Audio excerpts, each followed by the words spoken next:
और आज कांग्रेस पार्टी रामलीला मैदान में एक वोट चोरी के ऊपर रैली कर रही है। ऐसा कहना है कि कांग्रेस पार्टी के बाकी राज्यों से भी लोग इसमें सम्मिलित होने के लिए आ रहे हैं। बड़ा आश्चर्य का विषय है। सदन और पार्लियामेंट जो लोकतंत्र का सबसे बड़ा मंदिर होता है, उस मंदिर में चर्चा होने के पश्चात, सघन चर्चा होने के पश्चात कांग्रेस पार्टी अब रैली कर रही है वोट चोरी को लेकर, एसआईआर को लेकर। आप सभी जानते हैं कि किस प्रकार इसी कांग्रेस पार्टी ने एसआईआर के ऊपर चर्चा करने के लिए आवेदन दिया था पार्लियामेंट में, और पार्लियामेंट में इलेक्शन रिफॉर्म्स को लेकर, जिसमें एसआईआर के विषय में सभी कांग्रेस पार्टी के वक्ताओं ने, सभी विपक्ष के वक्ताओं ने अपने मन की बात रखी, अपने विषय को रखा, वो हमने सुना है और उसका उत्तर माननीय गृह मंत्री जी ने भी दिया। राहुल गांधी जी ने जब इलेक्शन रिफॉर्म के बारे में अपने विषय को रखा तो उनके सतही राजनीति, the superfluous attitude of Rahul Gandhi's politics was quite evident that day. जो व्यक्ति हर दिन टी शर्ट पहनते थे, वह व्यक्ति उस दिन कुर्ता पजामा पहन के आए और उन्होंने एक बहुत बड़ा लेक्चर खादी के ऊपर दिया कि खादी जो है वो देश की आत्मा होती है। कांजीवरम साड़ी से लेकर बाकी सभी साड़ियों के विषय में और किस प्रकार फैब्रिक एक दूसरे से जुड़े हुए हैं, एक फैब्रिक के ऊपर हमें लेक्चर सुनने को मिला।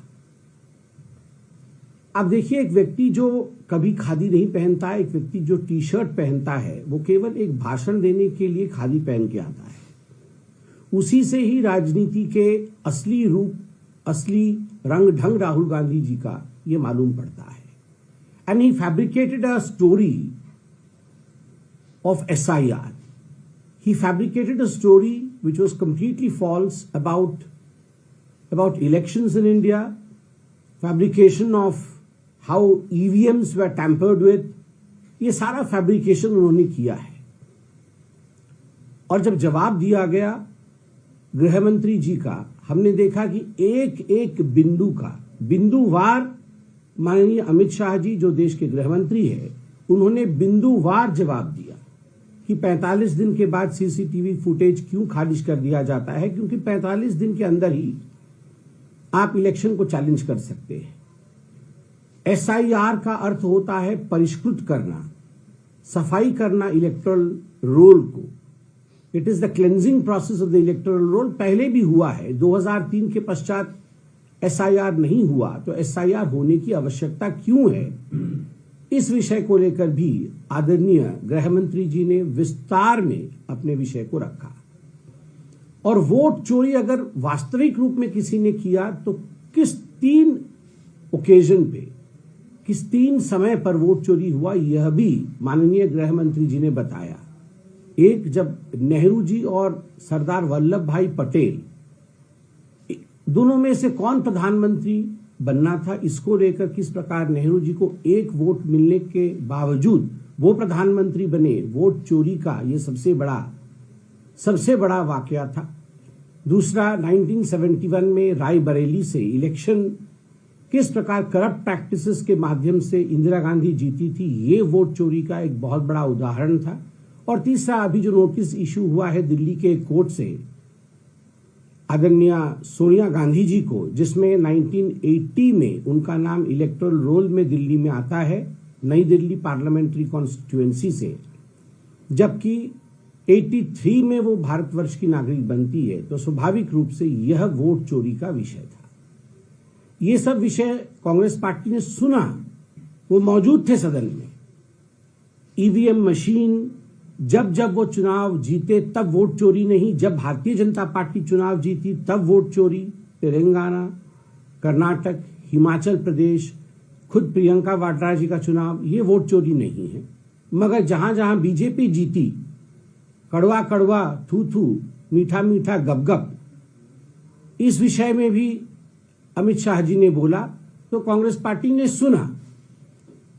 मगर जब गृह मंत्री जी ने घुसपैठियों का जिक्र किया कि घुसपैठियों को बचाने के लिए कांग्रेस पार्टी चेष्टा कर रही है, तब कांग्रेस पार्टी तुरंत उठकर खड़ी हुई, उन्होंने प्रतिरोध किया और फिर वॉकआउट किया।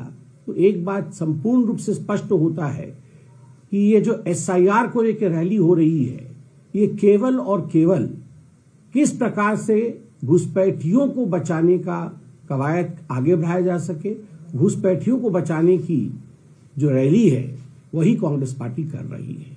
वो वॉकआउट करती है घुसपैठियों के नाम पे। आप सुनिए, प्रधानमंत्री जी ने भी कहा था इस विषय को बिहार के चुनाव के समय। आप सुनिए किस प्रकार से सदन में खड़े होकर अमित जी ने जब घुसपैठियों के विषय में कहा तब तुरंत वॉकआउट करती है कांग्रेस पार्टी। स्वाभाविक रूप से कांग्रेस पार्टी को सोचना होगा कि आखिरकार ये जो अपीजमेंट की राजनीति है, तुष्टीकरण की राजनीति है, कब तक ये करेगी। और मैं आज भी पूछना चाहता हूं राहुल गांधी जी से कि राहुल जी, अभी भी शायद 10 दिन शेष हैं। आपको अगर लगता है कि बिहार के चुनाव में किसी सीट पर गड़बड़ी हुई है तो अभी भी 45 दिन में 10 दिन शेष होंगे जब आप जाके कंप्लेंट कर सकते हैं।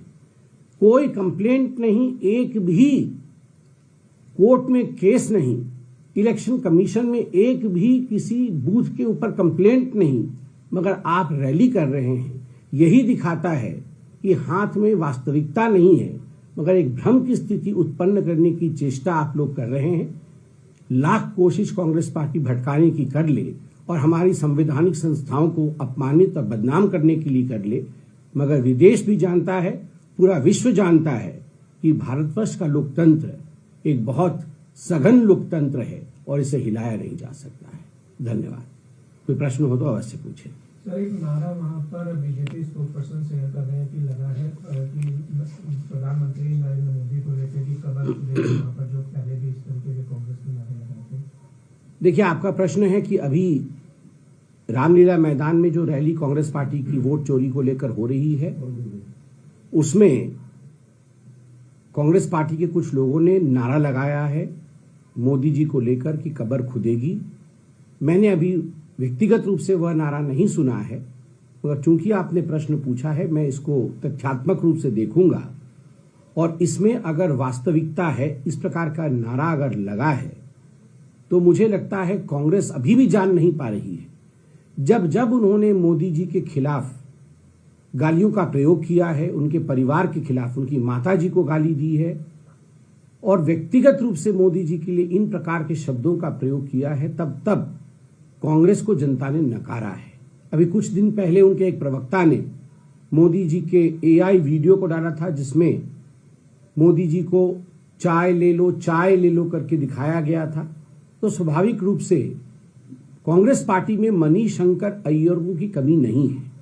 ये मणिशंकर अय्यर की मेंटालिटी है, जिसमें मोदी जी को गाली देना, अहंकार का झलकना और सबसे बड़ी बात है तुष्टीकरण की राजनीति के माध्यम से मोदी जी को नीचा दिखाने की कोशिश करना। मगर जनता जनार्दन जिससे प्यार करती है, जनता जनार्दन कभी भी उनके खिलाफ गाली नहीं सहती है।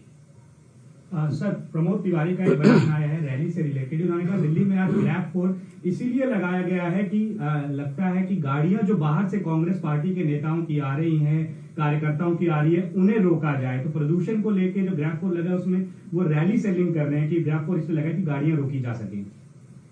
देखिए, ये जो ग्रैब फोर दिल्ली में लगी है, आपका प्रश्न है कि प्रमोद तिवारी जो कांग्रेस के बड़े नेता है, उनका आक्षेप है, उनका ये कहना है कि भारतीय जनता पार्टी की सरकार ने ग्रैब फोर इसलिए लगाया ताकि हम कांग्रेस की गाड़ियों को अंदर नहीं आने दे सके।